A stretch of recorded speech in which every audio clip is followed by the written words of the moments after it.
حضرت عبداللہ بن عباس رضی اللہ عنہ فرماتے ہیں، گناہ کرتے ہوئے تمہیں اپنے دائیں بائیں کے فرشتوں سے شرم نہ آئے تو تم نے جو گناہ کیا ہے یہ اس سے بھی زیادہ بڑا گناہ ہے۔ تمہیں معلوم نہیں ہے کہ اللہ تعالیٰ تمہارے ساتھ کیا کریں گے، اور پھر بھی تم ہنستے ہو۔ تمہارا یہ ہنسنا گناہ سے بھی بڑا ہے۔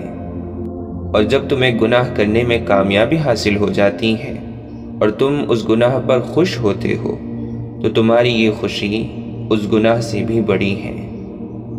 اور جب تم گناہ نہ کر سکو اور اس پر تم غمگین ہو جاؤ تو تمہارا یہ غمگین ہونا اس گناہ کے کر لینے سے زیادہ بڑا ہے۔ گناہ کرتے ہوئے ہوا کے چلنے سے تمہارے دروازے کا پردہ ہل جائے، اس سے تم ڈرتے ہو، اور اللہ تمہیں دیکھ رہا ہے، اس سے تمہارا دل پریشان نہیں ہوتا، تو یہ کیفیت اس گناہ کے کر لینے سے زیادہ بڑا گناہ ہے۔ اللہ تعالیٰ جب کسی بندے کے بارے میں جان لیتے ہیں کہ وہ سچی نیت اور اللہ سے اجر کے حصول کے لیے عمل کر رہا ہے تو اس عمل کے راستے میں آنے والی رکاوٹوں کو اللہ تعالیٰ دور فرما دیتے ہیں۔ انسان کو قیامت کے دن جتنا غصہ اپنی زبان پر آئے گا اتنا اور کسی چیز پر نہیں آئے گا۔ یہ بھی تواضع میں شامل ہے کہ تو اپنے بھائی کا جھوٹا کھائے اور پیے۔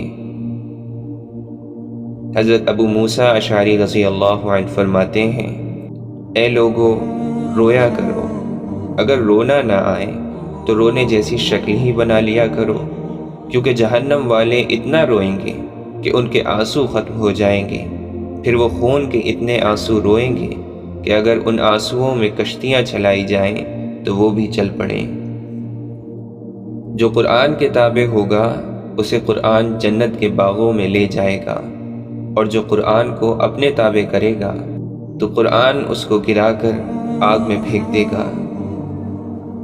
ہم گناہوں کی بدولت اپنی جانوں پر آگ جلا لیتے ہیں، پھر جب ہم فرض نماز پڑھ لیتے ہیں تو وہ نماز پہلے کے تمام گناہوں کے لیے کفارہ بن جاتی ہے۔ پھر ہم اپنی جانوں پر آگ جلا لیتے ہیں، پھر ہم جب نماز پڑھ لیتے ہیں تو وہ نماز پہلے کے تمام گناہوں کے لیے کفارہ بن جاتی ہے۔ حضرت عبداللہ بن عمر رضی اللہ عنہ فرماتے ہیں، بندے کو جب بھی دنیا کی کوئی چیز ملتی ہے تو اس کی وجہ سے اللہ تعالیٰ کے یہاں اس کا درجہ کم ہو جاتا ہے، اگرچہ وہ اللہ کے یہاں عزت اور شرف والا ہو۔ بندہ اس وقت تک ایمان کی حقیقت کو نہیں پہنچ سکتا جب تک کہ آخرت پر دنیا کو ترجیح دینے کی وجہ سے لوگوں کو کم عقل نہ سمجھے۔ اللہ کے لیے محبت کرو اور اللہ کے لیے بغض رکھو، اور اللہ کے لیے دوستی کرو اور اللہ کے لیے دشمنی کرو، کیونکہ اللہ کی دوستی اور قرب صرف انہی صفات سے حاصل ہو سکتا ہے۔ جب تک آدمی ایسا نہیں بن جائے گا، وہ چاہے کتنی نمازیں پڑھ لے اور چاہے کتنے روزے رکھ لے، ایمان کا مزہ نہیں چکھ سکتا۔ بندے کو سب سے زیادہ جس عضو کو پاک کرنے کی ضرورت ہے وہ اس کی زبان ہے۔ جو بھی مسلمان کسی اونچی زمین میں جا کر یا پتھروں سے بنی ہوئی مسجد میں جا کر نماز پڑھتا ہے تو زمین یہ کہتی ہے کہ اس مسلمان نے اللہ تعالیٰ کی زمین پر اللہ کے لیے نماز پڑھی۔ اے بندے، جس دن تو اللہ سے ملاقات کرے گا اس دن میں تیرے حق میں گواہی دوں گی۔ آدمی علم کے اعلیٰ مرتبے پر اس وقت ہوگا جب اپنے سے اوپر والے سے حسد نہ کرے اور اپنے سے نیچے والے کو حقیر نہ سمجھے اور علم کے بدلے میں کوئی قیمت نہ چاہے۔ حضرت ابو الدرداء رضی اللہ عنہ فرماتے ہیں، انسان کا دل دنیا کی محبت میں جوان رہتا ہے، اگرچہ بڑھاپے کی وجہ سے اس کی پسلی کی دونوں ہڈیاں آپس میں مل جائیں، لیکن جن کے دلوں کو اللہ نے تقوی کے لیے آزما لیا ہے ان کے دل دنیا کی محبت میں جوان نہیں رہتے، اور ایسے کامل متقی لوگ بہت کم ہوتے ہیں۔ جو موت کو کثرت سے یاد کرے گا اس کا اترانا اور حسد دونوں ختم ہو جائیں گے۔ 3 کام ایسے ہیں جن کو کرنے سے ابن آدم کے سارے کام قابو میں آ جائیں گے۔ تم اپنی مصیبت کا کسی سے شکوہ نہ کرو اور اپنی بیماری کو کسی کو مت بتاؤ، اور اپنی زبان سے اپنی خوبیاں بیان نہ کرو، اور اپنے آپ کو مقدس اور پاکیزہ نہ سمجھو۔ زندگی بھر خیر تلاش کرتے رہو اور اللہ کی رحمت کے جھونکوں کے سامنے خود کو لاتے رہو، کیونکہ اللہ کی رحمت کے جھونکے چلتے رہتے ہیں، جنہیں اللہ اپنے جن بندوں پر چاہتے ہیں بھیج دیتے ہیں۔ اپنے رب کی ملاقات کے شوق کی وجہ سے مجھے موت سے محبت ہے، اور اپنے رب کے سامنے عاجزی ظاہر کرنے کی وجہ سے مجھے فقر سے محبت ہے، اور گناہوں کے لیے کفارہ ہونے کی وجہ سے مجھے بیماری سے محبت ہے۔ بندہ جب اللہ کے حکم پر عمل کرتا ہے تو اللہ تعالیٰ اس سے محبت کرنے لگتے ہیں، اور جب اللہ تعالیٰ اس سے محبت کرنے لگتے ہیں تو اس کی محبت اپنی مخلوق میں ڈال دیتے ہیں۔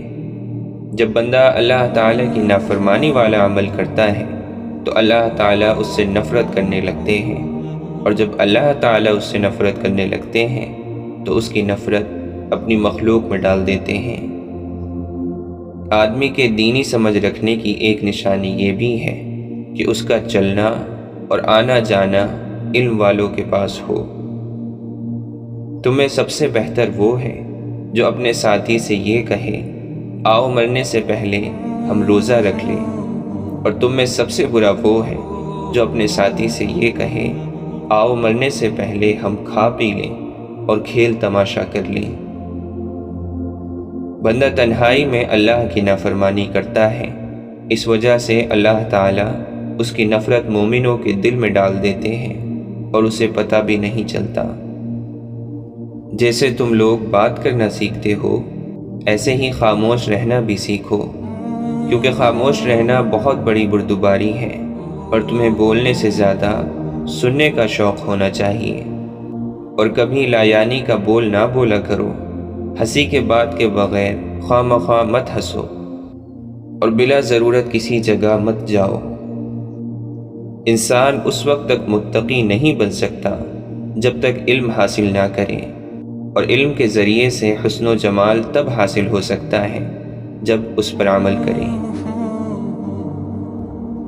حضرت عبداللہ بن مسعود رضی اللہ عنہ فرماتے ہیں، اللہ تعالیٰ مال تو اسے بھی دے دیتے ہیں جس سے محبت ہو، اور اسے بھی دے دیتے ہیں جس سے محبت نہ ہو، لیکن ایمان صرف اسے ہی دیتے ہیں جس سے اسے محبت ہو۔ اللہ تعالیٰ ان لوگوں پر رحمت بھیجتے ہیں جو صفوں میں نماز کی پہلی صف کی طرح بڑھتے ہیں، اور اس کے فرشتے ان کے لیے دعائیں رحمت کرتے ہیں۔ جب تم دیکھو کہ تمہارے بھائی سے کوئی گناہ صادر ہو گیا ہے تو اس کے خلاف شیطان کے مددگار نہ بن جاؤ کہ یہ بد دعائیں کرنے لگ جاؤ کہ اے اللہ اسے رسوا فرما، اے اللہ اس پر لعنت بھیج، بلکہ اللہ سے اس کے لیے اور اپنے لیے عافیت مانگو۔ ہم محمد صلی اللہ علیہ وسلم کے صحابہ اس وقت تک کسی آدمی کے بارے میں کوئی بات نہیں کہتے جب تک ہمیں یہ معلوم نہ ہو جاتا کہ اس کی موت کس حالت پر ہوئی ہے۔ اگر اس کا خاتمہ بالخیر ہوتا تو ہم یقین کر لیتے کہ اسے بڑی خیر حاصل ہوئی ہے، اور اگر اس کا خاتمہ برا ہوتا تو ہم اس کے بارے میں ڈرتے رہتے۔ بہترین مجلس وہ ہے جس میں حکمت کی باتیں بیان کی جائیں۔ متقی لوگ سردار ہیں اور فقیہ لوگ امت کے رہنما ہیں، اور ان کے ساتھ بیٹھنے سے ایمان اور علم میں اضافہ ہوتا ہے۔ جیسے اونٹوں کے بیٹھنے کی جگہ میں اونٹ ہوتے ہیں، ایسے سلاطین کے دروازوں پر فتنے ہوتے ہیں۔ جو دنیا کو چاہے گا وہ آخرت کا نقصان کرے گا، اور جو آخرت کو چاہے گا وہ دنیا کا نقصان کرے گا، لہٰذا ہمیشہ باقی رہنے والی آخرت کی وجہ سے فانی دنیا کا نقصان کر لو۔ انسان جیسا بوئے گا ویسا اسے ملے گا، اور ہر انسان کو اس کے مقدر کا ضرور مل کر رہے گا، لہٰذا سست آدمی کے مقدر میں جو لکھا ہوا ہے وہ اسے مل کر رہے گا، اور کوئی تیز آدمی اس سے آگے بڑھ کر اس کے مقدر کا نہیں لے سکتا، اور خوب زیادہ کوشش کرنے والا انسان وہ چیز حاصل نہیں کر سکتا جو اس کے مقدر میں نہیں ہے۔ جو بڑا بننے کے لیے خود کو اونچا کرے گا، اللہ اسے نیچا کرے گا، اور جو عاجزی کی وجہ سے خود کو نیچا کرے گا، اللہ تعالیٰ اسے بلند کرے گا۔